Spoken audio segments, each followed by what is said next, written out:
How's everybody? Not as good as you, probably. Whenever you're ready to start, they know you're going to make an opening statement, and then we'll have questions. Yeah, well, I think that I couldn't be prouder of a bunch of guys on a team that has come so far from where we were second, third game of the season. I think this is a great example for a lot of people who want to be successful in terms of the perseverance that these guys showed, the character that they had to overcome adversity, the resiliency that they played with, and they're truly a team. Everybody's together. Everybody trusts and respects the principles and values of the organization and the program and buy into them. They're all responsible for their own self-determination, which means they can go do their job. So I couldn't be prouder of a bunch of guys, the progress that we made, the way we compete. You know, Georgia has got an outstanding team. And I think our team wanted to prove all year. There was a lot of naysayers early in the year, so we wanted to show people what we could accomplish and what we could do. There wasn't a better stage to do it, to play the number one team in the country who had won 29 games in a row. And because that's the end point that says you really got where you wanted to go. You were able to go out there and compete in a game, play for 60 minutes, which it took all 60 minutes, and to win the SEC championship, which is, in my opinion, really, really significant.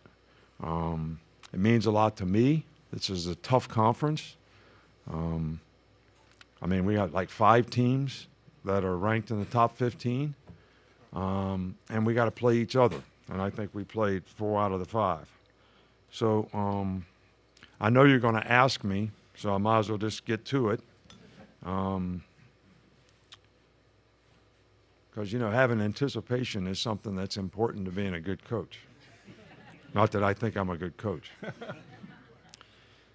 But the message that I would send is we won the SEC. You know, we beat the number one team in the country, which everybody thought on the committee was the number one team in the country.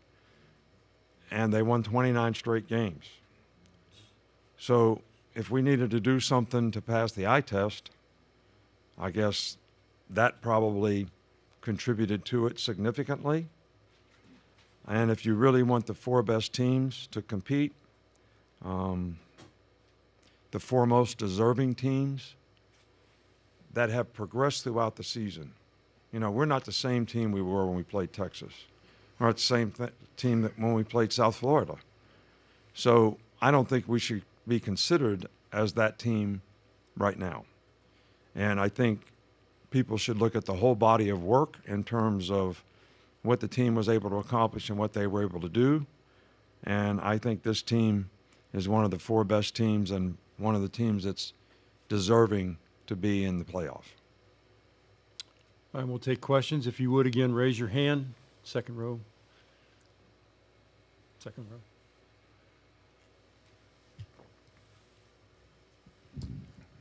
Nick, you obviously made your case for the playoff. What would your response be if the committee disagrees? I've disagreed with them before. I disagreed last year. So I respect them. I know they have a tough job. I know there's a lot of good teams. But I'm just speaking up for our guys on our team who have busted their butt all year long to accomplish what they've accomplished. And I think that needs to be recognized. Right here. For Jalen, Coach has been very complimentary of your season and your progression. What can you say about his coaching job? People are saying one of the best years he's had as a coach. The biggest thing as players that we can do best is be coachable. Coach Saban, the biggest thing I want to do is be a sponge for all information. Because at the end of the day, all of our coaches are pushing us to be successful. And to speak about our coaching staff, man, they push us every single day. And we set short-term goals and long-term goals before the season even started.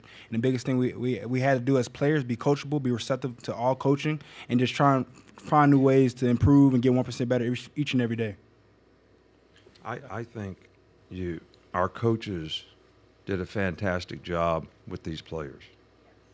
Fantastic job of helping guys develop and improve And I really appreciate our staff of people who contributed to the success of this team. It's not about me. It's about everybody on the team who contributed to the success of this team, players and coaches alike. Back here in the middle. Jalen, you guys get the ball back. They had just cut it to 20-17. All the momentum was on Georgia's side. Place was going nuts. What's going through your mind? How do you stay calm in that moment to engineer that drive to score again? Singular focus. That's the biggest motto that we had going into the game. It's all about singular focus and doing our job. It's all about response, you know. And the biggest thing that we have on this team that contributes to any success is the family acronym, forget about me, I love you. And I think we do a really good job with that, and it was all about singular focus each and every drive. Back here. For Dallas, I mean, what has it meant for you to have Coach Steele as a defensive coordinator? I know you mentioned him back in the summer, but what has he brought to this team from start to finish, having Coach Steele in here? You know, just the main thing that Coach Steele has, you know, instilled in us is just holding us accountable every day in practice, you know, having the right practice habits, and, you know, just going about practice how you play.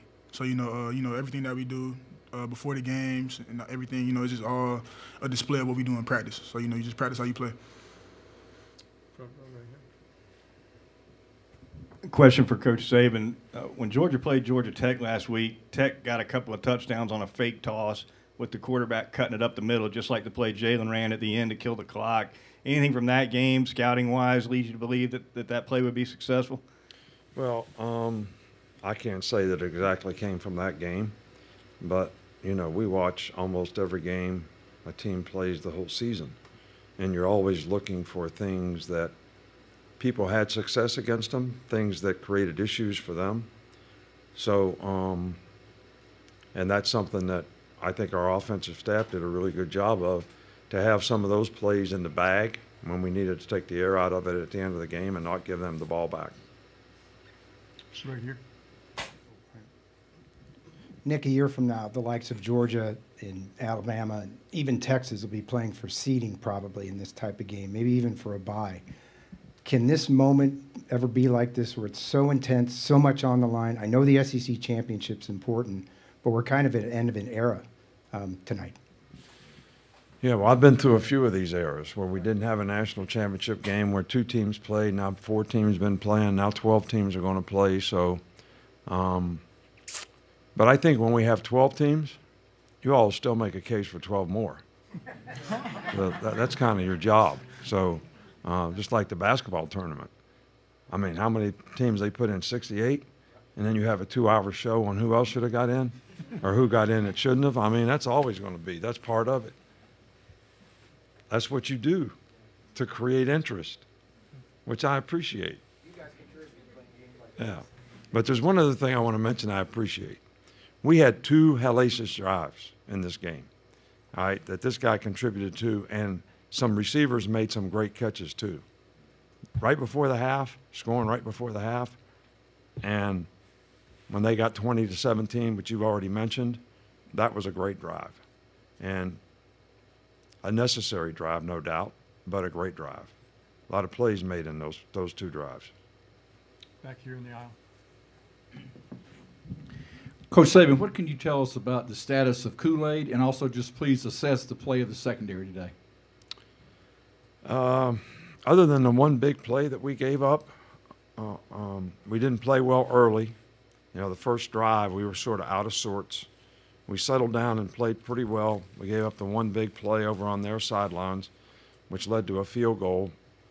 And then we got really bad field position on the punt return. It wasn't a very good punt. Guy did a good job. They put 2 returners back so they could get the ball fielded, and they hit us. So I thought they did a pretty good job. I think Georgia's got a really good quarterback and really good skill guys, and I thought they did a pretty good job of limiting their big plays. Kool-Aid has a concussion. So he goes in concussion protocol. We'll figure out how bad it is, how long it takes, when we clear. I mean, all the testing mechanisms that we have right now, I think are really beneficial to players not getting multiple concussions. So hopefully we'll do, our medical staff has always done a really good job of protecting the players when these things occur. Coach, a couple of weeks ago, you said this team had been taking years off of your life. The last couple of weeks, have they done anything to help you find the fountain of youth, especially with tonight's win? You know how tired I am right now? I mean, I'm happy as hell we won. My speech in the locker room after the game was one word: celebrate. And I had just enough left in me to do the dance. Just enough. Right here. Jalen, this team has been talked about today, has improved so much as a season. I know you guys felt like people would kick you to the curb. Now that you've completed the regular season and won the SEC title, do you still feel like that some of that doubt's out there? The biggest thing about this team is we know there's unfinished business. All we want to do is improve and get 1% better each and every day. But we do have to acknowledge the journey we've been on. And I can do only be just complimentary of the guys in the locker room, because at the end of the day, when people doubted us, we continue to work hard. We just trust in the coaching staff that continues to push us each and every day.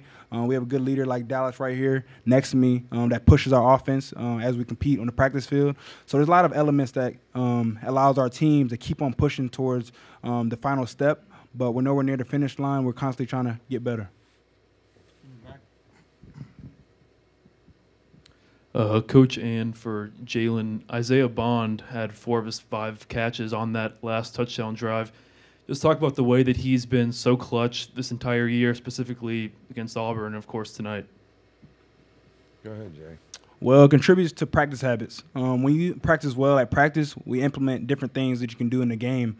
So I think that's the biggest thing that correlates to the game is how well he practices. He plays with a lot of speed, and then also he does well with the game plan. So Coach Reese just game plans very well with IB, and he continues to just work hard. So he's a great resource for our offense to keep us going. IB's been great all year, and I think the one word that I would say is he's very consistent in practice as well as the game. And if you're a quarterback, you want to be able to trust your guys that they're going to go run the right route at the right depth at the right time and show up in the right place. And I think he does a great job of that. And he's got great speed, so that's always helpful. Right here.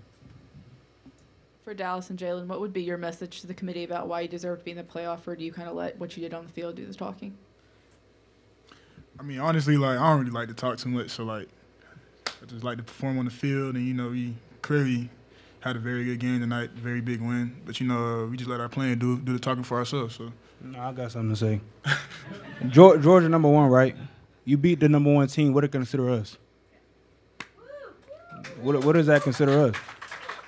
But at the end of the day, that's out of our reach. But the biggest thing we got to do is trust the process, keep getting better.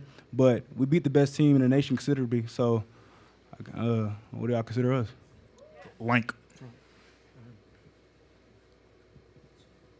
Coach Saban, 2 questions, if I could. Can we see the dance, 1? And 2, the play of Trey Amos and the opportunity that he had? Yeah, well, he's been playing for us all year. Trey's been playing in dime all year long, and we consider him a starter. When we move Terry on to start and play him on 3rd down, and he's done a really good job, and he did a really good job tonight. So he's been playing for us all year, but we have a lot of confidence in him, and he did a really good job tonight. So, and I can't remember 2 questions at a time. Can we see the dance? No. It's bad. On the aisle, second row. It's bad. I mean, ask them. It's bad. We sat in here 2 years ago, and he talked about yummy rat poison. Just how does it taste this year? And also, has there been a value to kind of letting those external factors get into the team? And you talk about naysayers and doubt, and it seems to have motivated them. Well, I think that's an interesting point that you bring up, because one of the motivating factors for this team all year long is they wanted to prove who they were because of the criticism that they got. All right, now this validates. Winning the SEC, beating Georgia, beating the #1 team kind of validates who they are. So then the next challenge is how do you deal with success? How do you deal with success? And that'll be the next challenge for this team, because I think I agree with Jalen that we should acknowledge the fact and celebrate the fact that we won the SEC championship. That's significant. And but now, if we have an opportunity to do something else, what's going to be our internal motivation to want to continue to be successful? Right here in front. Coach, you discussed the value of the tight end and that matchup. What did you do today to minimize number 19, Brock Bowers of Georgia? Well, after the first drive, you know, we played almost all split safeties. And the one McConkey caught to the 1 yard line, we were in middle of field coverage. Middle of the field coverage didn't do us much good today. That's what we played like in that first drive. So we played split safeties the whole time. Now, when you do that, you get more guys, somebody under them, somebody over them, somebody banging on them, and you're not covering them one-on-one. But to do that, you got to be able to stop the run. And our guys did a really good job with all that split safety stuff of stopping the run today so we could play it. Because we went into the game thinking we couldn't play it. But after the first drive, I said, can't get any worse. Let's just start playing it, because that was the plan. That was the plan that we wanted to take them away, and the guys did a good job of executing it. One last question from anyone? Oh, okay, I'm sorry, back there. Hi, Coach. Could you speak a little bit about the progression of Emmanuel Henderson as a player over this year? Emmanuel has really developed nicely as a receiver. He's got great speed. He really didn't play that position in high school, so sometimes it takes those guys a little longer to develop, you know, the confidence, the skill set. But he has done a phenomenal job. He's been a good special teams player for us. He got hurt early in the season, so he missed some time, or he'd have been a much more significant, would have made a much more significant impact, I think, this year. But he's been very valuable for us all year long. Coach and players, congratulations. Thank you for attending, and appreciate everybody being here. Thank you. And, you know, I do appreciate what you all do. You create a lot of interest.